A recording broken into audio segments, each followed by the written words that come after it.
This is Hilchos Shabbos with Rabbi Moshe Shnerb, only on 101.9 Chai FM. 101.9 Chai FM. This is the late afternoon Erev Shabbos show. My name is Rabbi Moshe Shnerb, and a warm welcome to all of you staying with us who have joined us today on this late Friday afternoon as we come into another beautiful Shabbos Kodesh. Oh, what an opportunity. Baruch Hashem, we've gone through another week. Baruch Hashem, hopefully it was a successful and an upbeat kind of week for you. But now we've reached the crescendo. We've reached Shabbos Kodesh. Baruch Hashem, this is of course a big Shabbos Chazak. We're going to finish Sefer Bamidbar. Only one more Sefer to go before we actually finish the Torah again, and it's so wonderful to have this chus to spend time with you on this beautiful Erev Shabbos. Of course, as always, our program is brought to you as a refuah shlema for people nebuch that are ill. Some local people, just for example, Shmuel Chaim ben Ela Devorah, Yishai ben Devorah Leah, Omri ben Einat, and Yehuda Hillel ben Shulamis Leah, Tzivia bas Malka, Yehudis Brocha bas Rochel, Esther bas Tzipora, Devorah Yocha bas Mira, Besoich Shor Choyle Yisrael. Anyone, Taka, who's in need of a divine little kiss, of a little extra help, of a little something from the Rebbeinu Shalom. May the schus of us coming together and spending time to learn Torah, to get involved in trying to strengthen ourselves in our emunah and our Kadosh Baruch Hu, and our knowledge and understanding of the Torah. Give us something to say over at the table to give our family a sort of chizuk with is such an important thing. May that be a chus to help all those who may need something from the Rebbeinu Shalom, which of course is all of us.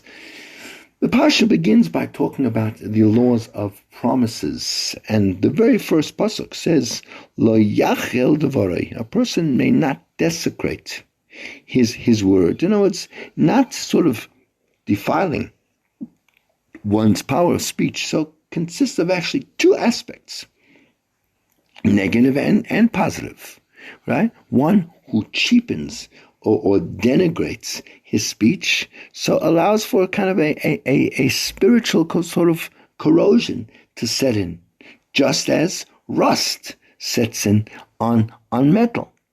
And just as rust kind of dulls and weakens a once kind of sharp, smooth utensil, so also the sort of coarsening of language impedes the spiritual power of a person's words. Even when one seeks to do the right thing, to reach out and help his fellow, to sort of offer words of encouragement, uplifting words that would inspire and help him to sort of extricate himself from whatever sort of situation, difficulty a person is in, the influence for good, the power to inspire, lacks the clarity and fire it's once possessed. His own negligence has spiritually kind of compromised his power of speech. And yeah, of course, we acknowledge at the same time a corresponding and profound benefit to not desecrating one's speech. Such a person elevates his power of speech and strengthens his unique Hashem-given faculty, and almost imbues it with almost an added dimension of sacredness, together with the sort of the kedusha, right? That sound that emanates from his mouth. So that grants the sound very, very great, unique spiritual properties and a capability to affect, to inspire, and to bring about meaningful change. When someone who guards his speech speaks, people listen. His mouth is now an instrument, a medium through which bracha, blessing, inspiration, and truth can actually flow through quite effectively. right? The mouth is much more than a vehicle for just communication. It's an instrument from which kedusha can flow, right? When guarded, it elevates the speaker. When neglected, it diminishes him. And we wonder why some sort of prolific orators don't impact their listeners, right? They don't create a kind of an enduring change in their congregants, while others, whose power of speech maybe leaves much to be desired, right? Who lack that, I don't know, the pizzazz and the kind of and the sort of elan that allows the speaker to sort of control and inspire his crowd, and yet they do just that. It's all in the kedusha of the mouth. Pure spring water flowing through rusty pipes doesn't taste so good. Plain water in purified pipes is actually very refreshing. This is 101.9 Chai FM. The program is the late afternoon. Erev Shabbos Show. My name is Rabbi Moshe Shnerb. We'll be back in a moment with much, much more. This is Hilchos Shabbos with Rabbi Moshe Shnerb, only on 101.9 Chai FM. 101 Chai FM. This is the late afternoon Erev Shabbos Show with Rabbi Moshe Shnerb. Welcome back for those who are joining us now. We are talking about the Parshas HaShavua, the Parsha of this week, as we imminently approach the onset of Shabbos Kodesh. One of the major topics that's dealt with in the first of our double Parshas, we have two Parshas this week, Matot and Masei, with so much content it's virtually impossible to even try to cover all of it. So I'm going to focus on one issue, as we try each year to focus on another major issue. If you go back to the archives, we've, Baruch Hashem, covered a lot of different topics on each Parsha.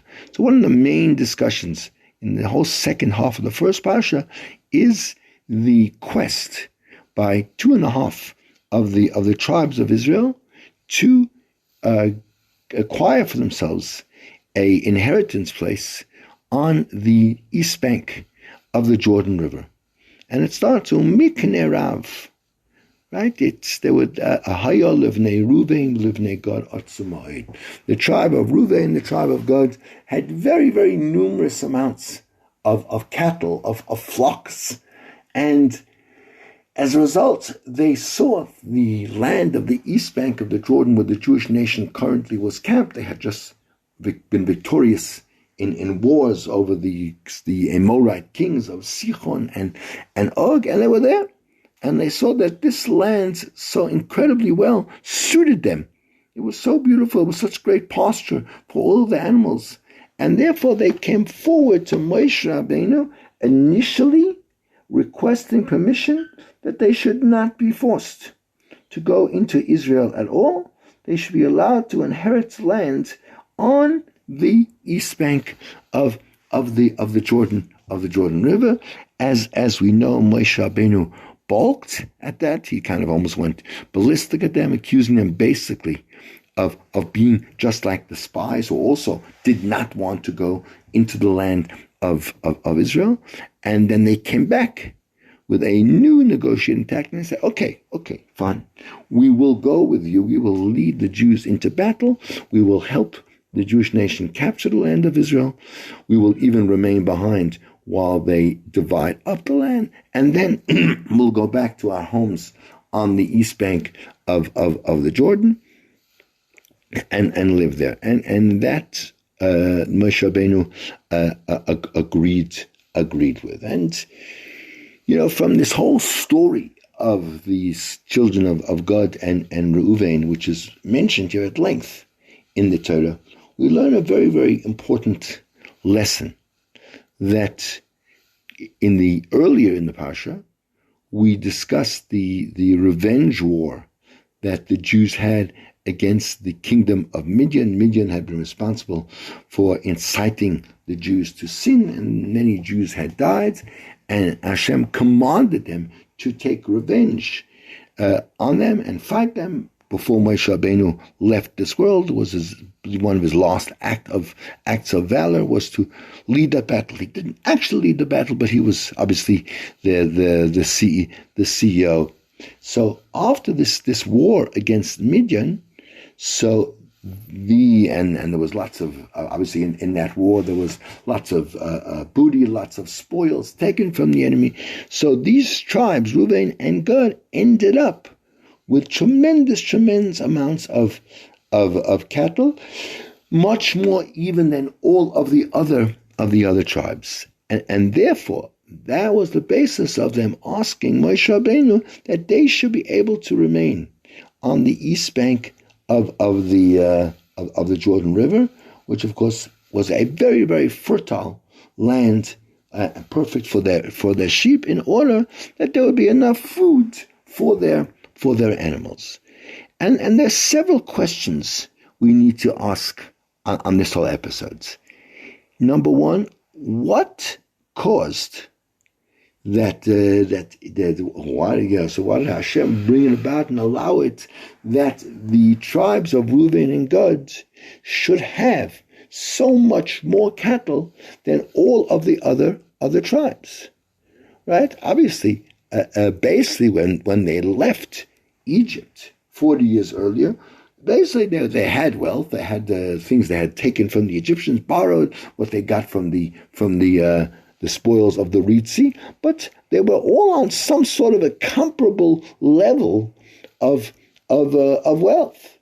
And even from this final war against Midian, so the Torah goes into detail how the booty and spoils were divided equally against the soldiers, against the kohanim, against the rank and file. So everyone sort of seems to have received a fair and equal share of what there was. So how did these two Shvatim, Reuben and Gad, suddenly end up with so much more in terms of flocks and cattle than anybody else? Question number two, while we mention the tribes of Reuben and Gad, it actually wasn't two tribes. It was actually 2.5 tribes. Half of the tribe of Manasseh also joined the tribe of Reuben and Gad, and they sort of willingly took the decision to separate themselves from the other half, sort of to break away from the rest of their tribe, and the tribe of Manasseh, in order that they also should not have to enter Eretz Yisrael, and they could also stay on the far side. And it seems strange. Where, what, why? Why did they get involved in this episode? If the rest of the tribe didn't want to, why did they suddenly want to? So it's interesting. In order to actually be able to answer these questions, and to sort of really be able to get some kind of an understanding, a basic understanding of what was actually going on here, so we need to go back and learn a little bit from something the Arizal actually says, and is actually brought in the Sefer of the Likutei of the Ari on this week's Parsha. And by understanding, as often is so true, one has to understand a little bit of the depth of the matter, and then we can sort of get an insight into with the scope kind of what is actually happening, and this will help us perhaps understand overall what the whole story was. So we need, and as often as we see with these things, one needs to go back to the very beginnings of people's history, of the makeup of people, and understand what kind of motivates and motors them, and then often we can understand a little bit more about what they do and why they would do it. So let's take, for example, Reuven. So he was one of these two tribes. So often from the beginnings of a person, we learn a tremendous amount of insight about them, and are able sometimes to fathom and understand a little bit about the way they operate. So if you go back to the very sort of the first information that we learn about Reuven, so we go back to the book of Bereshis, to chapter 29, Psukim 21, Chav Aleph and Chav Hey, So it says there that Lavan was, of course, where Yaakov had to flee when Esav was chasing him. Lavan, of course, being the father of the two women he eventually married, Rachel and Leah. So Lavan promised Yaakov that he was going to give him his daughter Rachel as a wife in exchange for 7 years of work that Yaakov Avinu would work for his sheep, to take care of his sheep. And as we know, of course, on the night of the chuppah, so Lavan tricked Yaakov, and instead of presenting to him his wife that he was supposed to be marrying, which was Rachel, he brought in her place her older sister, Leah. And on that very first night that they were together, Leah became pregnant. Right? Of course, Yaakov at that point was unaware who he was with, and he only became aware of the sort of the ruse when he woke up in the morning when it got light.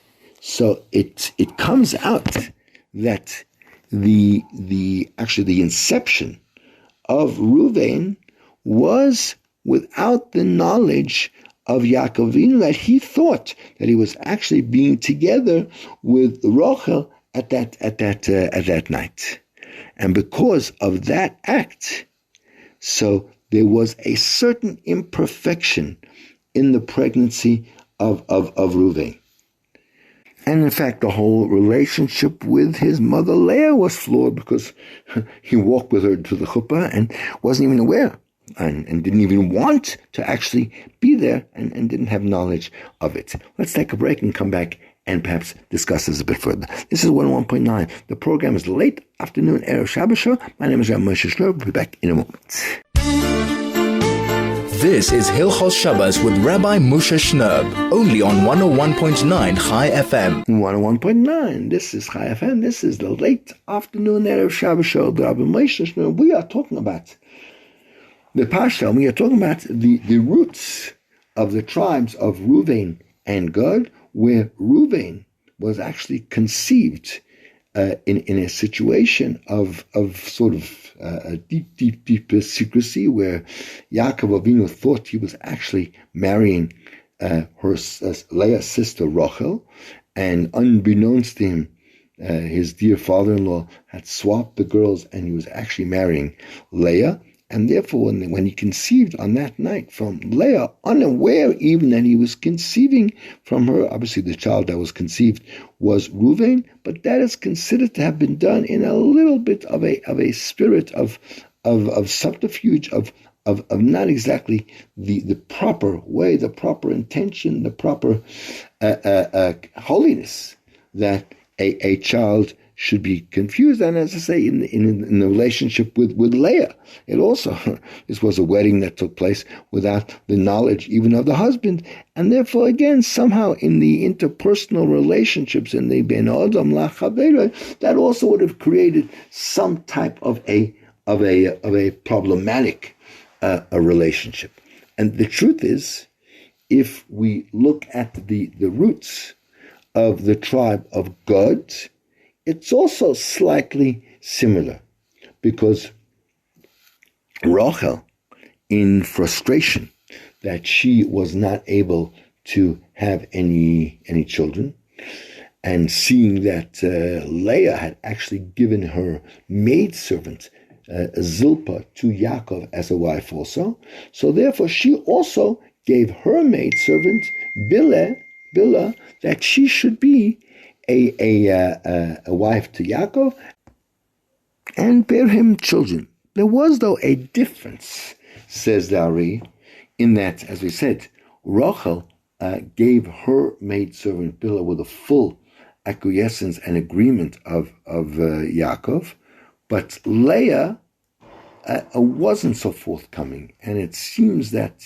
as he says, that on a night that Leah was scheduled to have been together with Yaakov, she kind of substituted Zilpah in the bed instead of her, and therefore she spent the night with Yaakov, and again, unbeknownst to Yaakov Avinu, and again from that pregnancy, she became pregnant, and from that pregnancy was born the child Gad.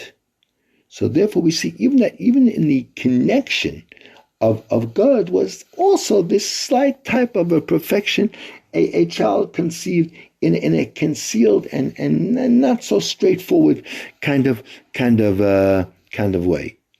And again, it was a bit of a trick on Yaakov, playing with him in substituting the women. So they fooled Yaakov against his knowledge. Now, this teeny little bit of a shortcoming in the very, very beginning of the existence of these holy Shvatim, right? Because their creation wasn't exactly with pure knowledge and pure agreement from the side of Yaakov, that he thought that in both cases that he was actually sleeping with a different woman.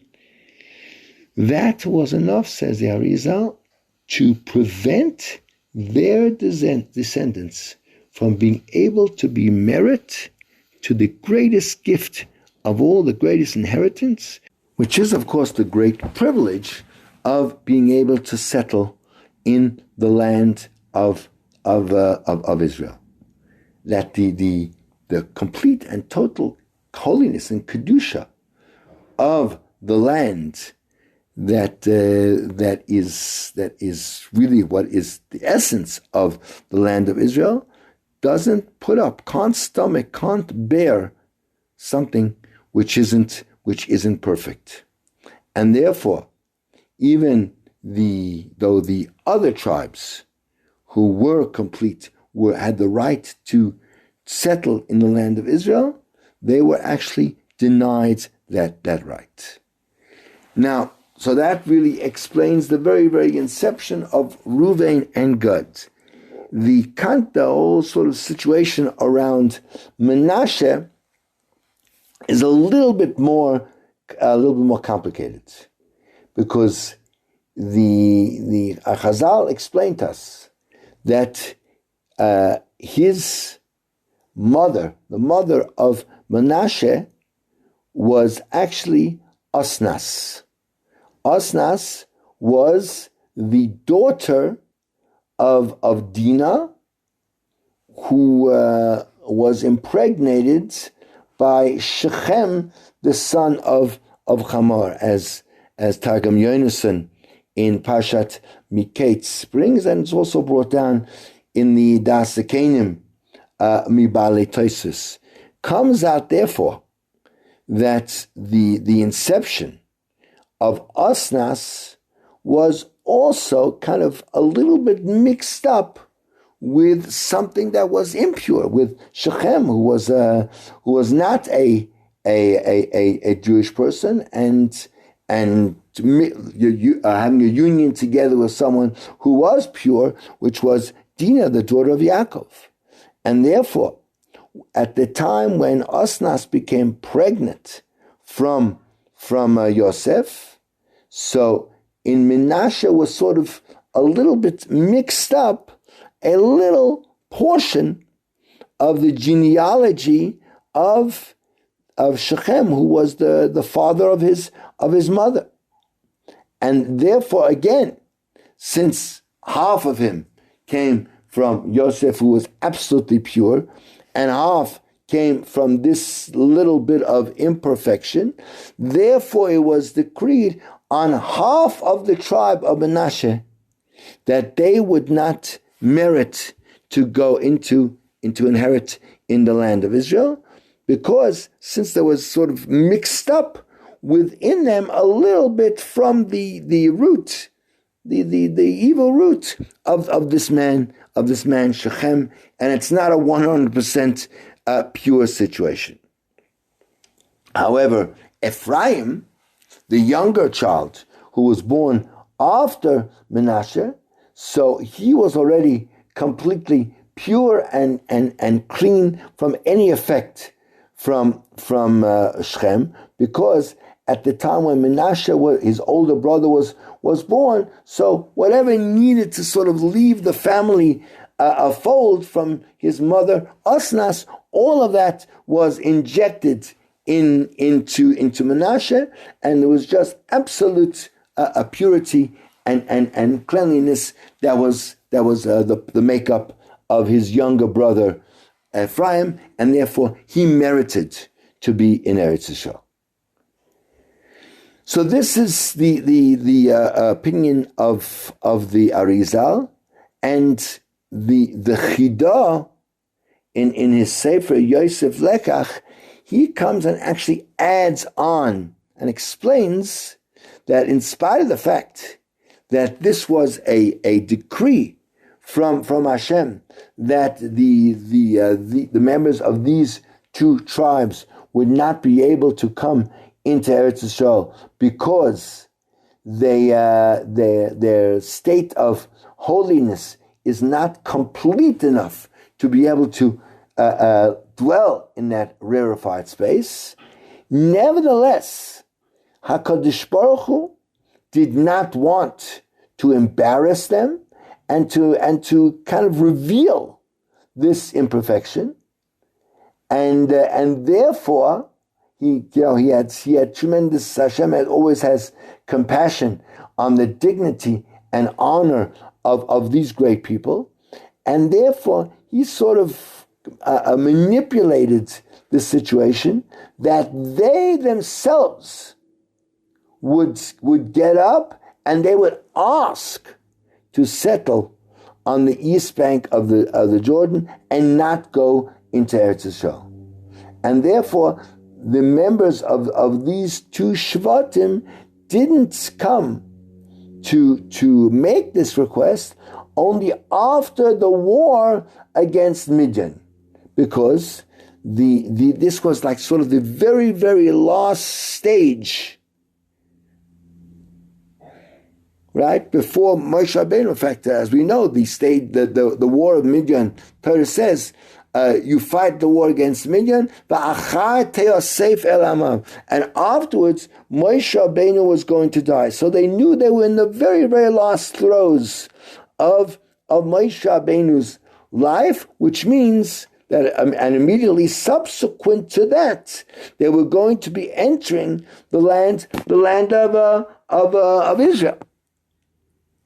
Right, and as we said, that's in fact what HaKadosh Baruch Hu commanded Moshe, that he must fight this war before he dies, and therefore HaKadosh Baruch Hu sort of caused that specifically at that time, where the booty of these 2.5 tribes, Hashem caused that they would have a huge, huge amount of cattle, much more than all of the other tribes, in order that because of that would place in their minds this necessity that was created, of course, by actions that happened many years before, this necessity, and that they would have to ask for the land on the east bank of the Jordan and not in Eretz Yisrael.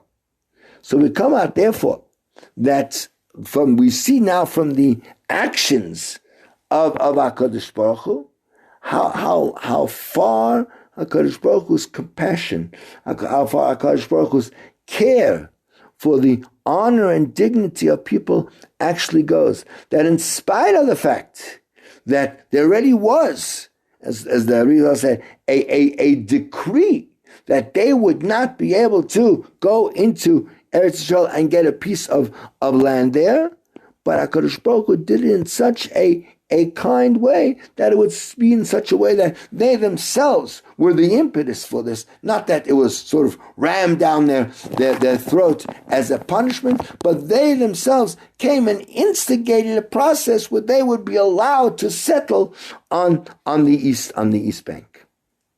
Let's add a little bit more, perhaps, regarding the dividing up of the tribe of Menashe into two.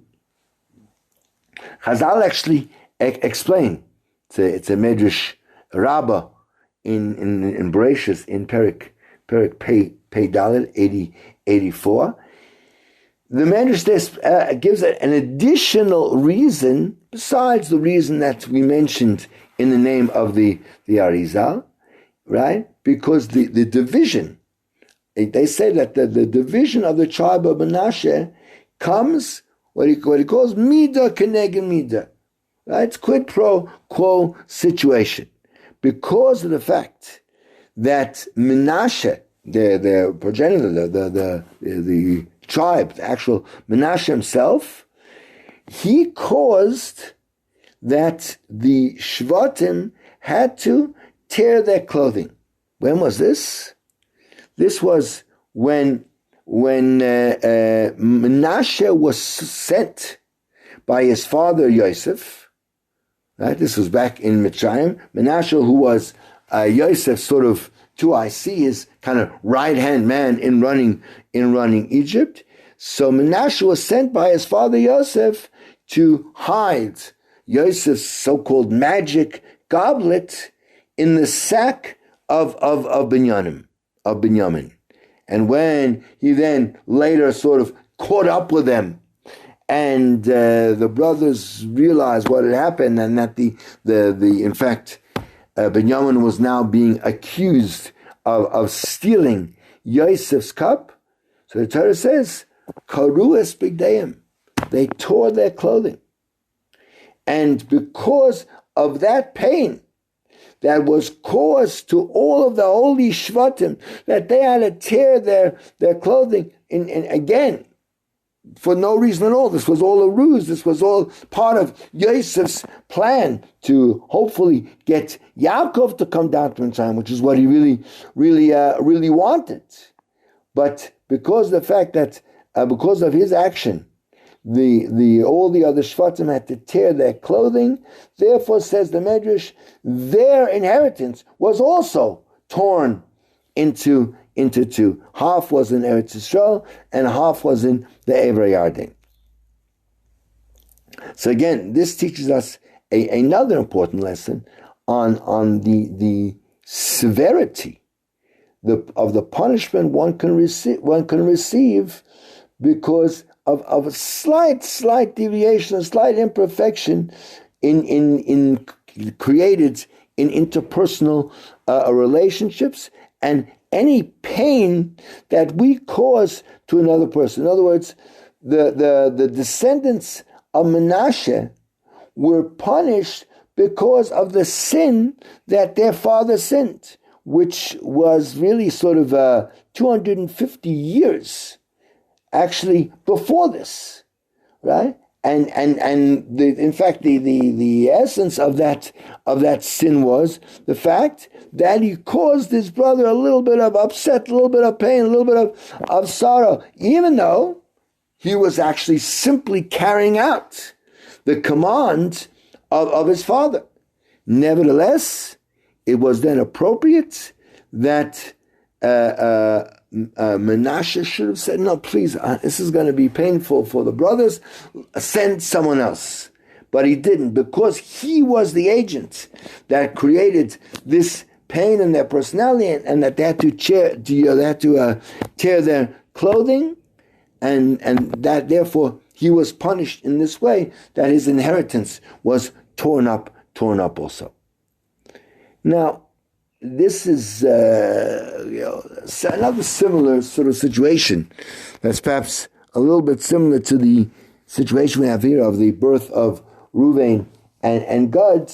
We find in Chazal also that regarding the birth of David HaMelech, of King David, right? So that also was quite similar, as it's brought in the Sefer Yosef Tehillas, which the Chidah brings, quoting a Medrash, that the father of David HaMelech, Yishai, right, who was again the grandson of Rus HaMoaviyah, he was a little bit worried.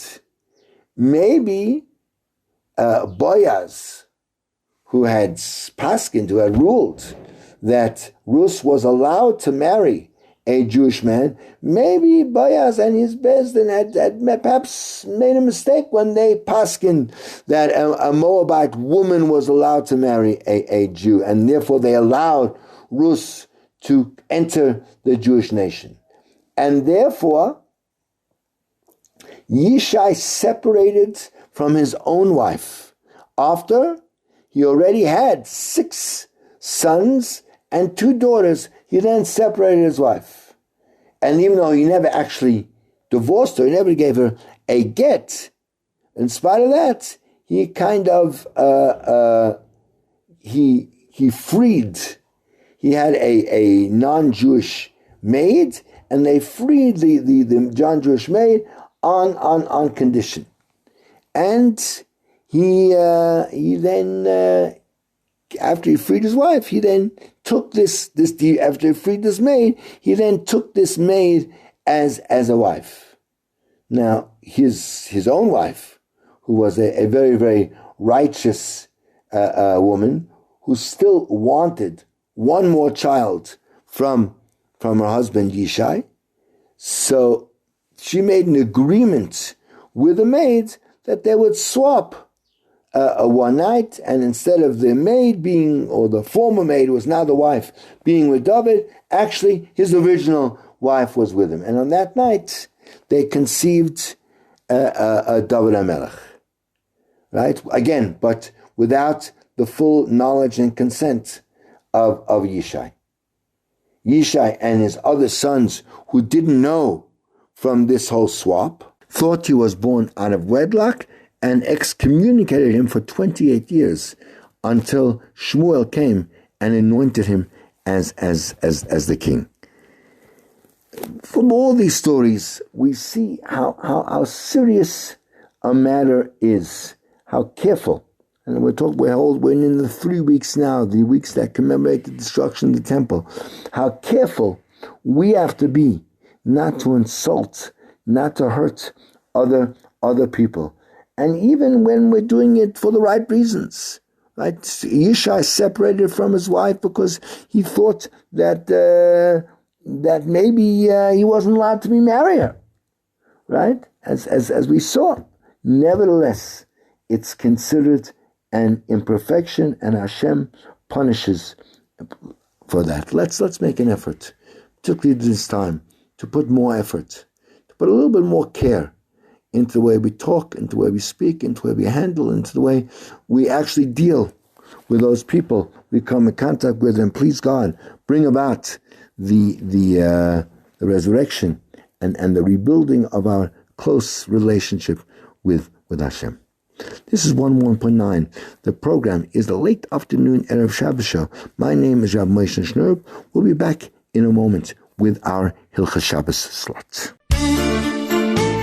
This is Hilchos Shabbos with Rabbi Moshe Shnerb, only on 101.9 Chai FM. 101.9 Chai FM. This is the late afternoon Erev Shabbos show with Rabbi Moshe Shnerb. Welcome those who are joining us right now as we stand on the precipice of an amazing new Shabbos, ready to sort of dive into it and let it surround us.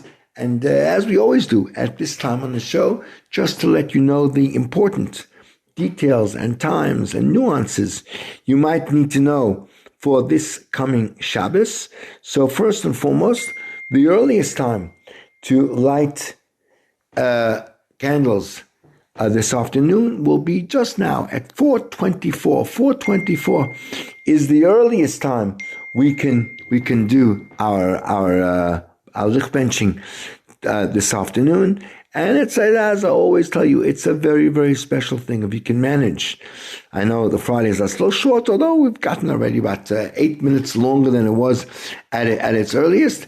But we can definitely do it.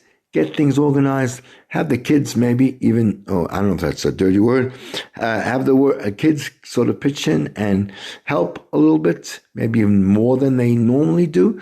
Get Shabbos ready, get the food hot, get the house ready, get yourselves bathed and dressed, and allow Shabbos into your life as soon as possible.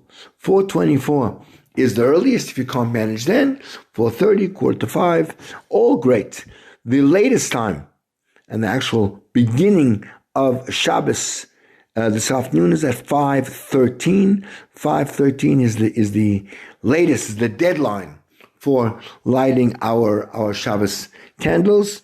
You know that as far as we're concerned, that is the absolute end. We have to have everything ready, food hot, all the muktzah things away, finish showering, etc., etc. That's really when Shabbos comes into our lives. Yes, of course, there are the 18 minutes until sunset, but those are, again, always just an emergency situation for someone who, God forbid, is really in a crisis mode, and if not for those 18 minutes, might actually come to, God forbid, break Shabbos. We give them that time, but as far as normal situations are concerned, 5:13 is the absolute deadline for us to have all of our Shabbos things are ready. As I said, sunset then is at 5:31. 5:31 is already sunset. That's the absolute latest, even in emergency situations.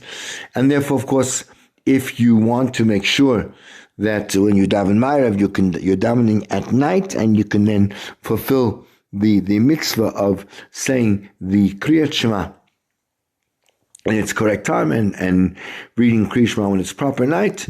All you have to do is wait until 5:49. 5:49 is already nightfall, and you can daven Ma'ariv, hopefully, obviously, in shul with a minyan, and then come home, and you still have a glorious, glorious long night to spend together with the family, have a beautiful, hot Shabbos meal with some good Torah and some good discussion and some good singing, and just a beautiful family time together, maybe with some friends around the table also, and really, really make it a beautiful time. When you finish the meal, again, don't just sort of collapse. You don't need to sleep a whole donut. As I say, a croissant is always going to be enough. And let's spend a bit of time, open a book, open a sefer. There's a lot of Parsha to get through this week, 244 psukim of it. So if you haven't sort of gotten through most of it, definitely worthwhile to put an hour to the books and go through the psukim and go through Rashi and get a handle of it on this week's Parsha. So again, tomorrow, of course, is the reading of the final two parshiot of Parshas Bamidbar, Matos and Masei. And of course, we say Chazak, Chazak at the end of Masei. It's a very, very, very, very interesting laning. Lots and lots to talk about, lots and lots to read about, and let's take the advantage. Of course, the Haftarah for tomorrow is the second Haftarah of the dire sort of warnings and predictions about the demise of the Jewish nation. In the Chomer Hashem, it's the Haftarah of Parshas Masei, the second chapter of Yirmiyahu, and it sets the tone, because please God, the next thing that happens after Haftarah, of course, it is Shabbos Mevorchim, but Shabbos Mevorchim for Chodesh Menachem Av. And of course, the Rosh Chodesh, which is going to be on Tuesday, not Wednesday, is also the beginning of the more severe 9-day mourning period leading up to Tisha B'Av, which of course will be a week from Wednesday night and Thursday day. So it gets us a bit into the mood. Obviously, if your congregation, your shul, has certain things they do on the Shabbos Mevorchim, a special chant, a special shir, whatever it might be, get involved. Be part of it. Don't be a standoff. It's really important to be part of the community, part of a kehillah, and feel the energy, feel the incredible power of being part of a kehillah. So we will then say Kiddush Birchas HaChodesh, Rosh Chodesh being, as I say, one day just on Wednesday, and even though it is Shabbos Mevorchim, because it is during the 3 weeks, we still do say Av Rachamim in Musaf, and we then the afternoon carries on. We're back to the beginning of Pirkei Avot, back to Perik Aleph, back to the first chapter. And again, another chance to go through it and review it. And maybe last time you learned the first couple of Mishnayos. So start from there. We tend to always start doing things. We don't necessarily finish. We might learn the first 4 or 5 Mishnayos and then we never get back to it. Now you have a chance to get back to it. You can do 5 to 10 this week, and maybe next cycle you'll do to the end of it. Get through all of it. It's very, very worthwhile. And Shabbos Kodesh ends tomorrow night at 5 minutes past 6. 6:05 is the end of Shabbos. And as I say, we go into a week that on Wednesday picks up Rosh Chodesh and the beginning of the 9 days of mourning. We are talking about animals on Shabbos, the laws of one's animals, which we know one is required to rest on Shabbos. So we said a Jew is allowed to allow a non-Jew to actually ride, let's say, his horse or other animal on Shabbos. And this is based on an interesting principle, which really says that Chai noseis atzmai, a living being actually carries it itself. So therefore, the non-Jew who rides the animal is not considered actually a burden that the animal is carrying him, nor are even the clothes that he wears, because they are considered sort of secondary to his body. However, Chazal made a decree that a Jew may not use an animal at all on Shabbat. In other words, he may not lean on the animal, he may not place an object on the animal, or even sit in a wagon that's kind of hitched to an animal, even if a non-Jew is actually driving the wagon for his own purposes, as the Shulchan Aruch says in Siman 305. Right? The reason for this is, and the reason why the rabbis made a special enactment, is to avoid kind of burdening the animal on Shabbos, says the Gemara in Beitza.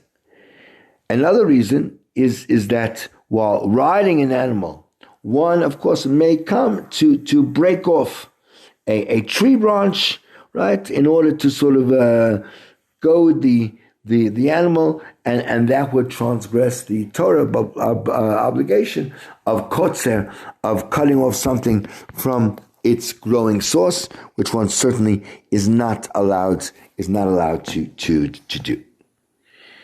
A Jew may not take another Jew's animal outside of the tchum of Shabbos, outside the 2,000 amas that a person is allowed to go beyond the city.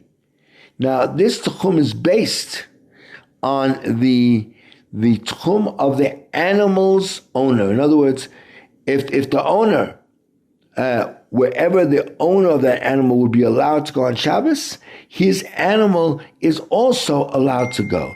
If the owner entrusted the animal to a kind of a shepherd, whether Jewish or non-Jewish, so then the tchum is based on that of the actual shepherd. Now, the prohibition is only for the animal to leave the tchum, right, at the initiative of its owner. Right? It is not sort of prohibited for the animal to leave of its own sort of volition, or for a non-Jewish shepherd to take it outside of the tchum. We're going to come back with some last-minute comments after the break. This is 101.9. The program is the late afternoon Erev Shabbos. My name is Moshe Shnerb, and this is the greatest Jewish radio station in all of Africa. This is Hilchos Shabbos with Rabbi Moshe Shnerb, only on 101.9 Chai FM. 101.9 Chai FM. This is the late afternoon Erev Shabbos show, Rabbi Moshe Shnerb. A warm welcome if you're joining us just at the tail end of our time together. We are talking about animals on Shabbos, and as we've seen, one must allow animals to rest on Shabbos. This includes making sure that one's animal does not enter a sort of even a semi-public, what we call a Carmelis, or a public place, what's called Reshus Harabim, with a burden on his back. However, not everything an animal carries is considered to be a burden.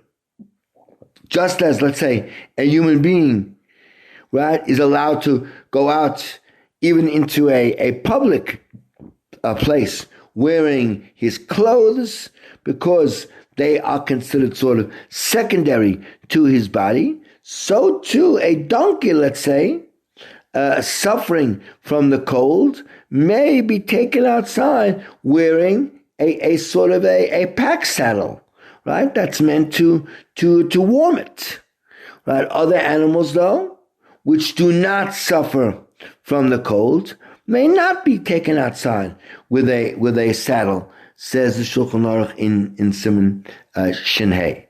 Similarly, a dog that is wrapped in an article of clothing may not be taken outside. Why? Since it does not truly need this, the clothing is considered carrying. It's considered a burden. If one is not taking the dog outside, one may, of course, dress it, as there's no prohibition to carry in the house, to carry in your private property. One may take out an animal that is wearing sort of a bandage to protect an injury, or a sheep that's wearing a cover designed to keep its wool from getting dirty. Right? This is, of course, on condition that they are tightly bound to the animal with no possibility that they will fall off. Right? And that ensures that no one will end up carrying them in a either semi-public or a public area. One may not take out an animal with a muzzle that is meant to prevent the animal from grazing in other people's fields. That's because the muzzle is not worn for the animal's sake, but for the sake of the field's owner. So there's a few halachas about animals, but our time is definitely going to be up. And let's just take the opportunity to wish you all, first of all, thank you all so much for joining the show today at this late hour. And I want to wish every single one of you a beautiful, beautiful Shabbos. It should be a warm Shabbos. It should be a geschmackle Shabbos. It should be an inspired Shabbos. It should be a Shabbos of learning, of menucha, of kedusha. To each and every one of our radio family, I wish a Shabbat Shalom, a good Shabbos to one and all.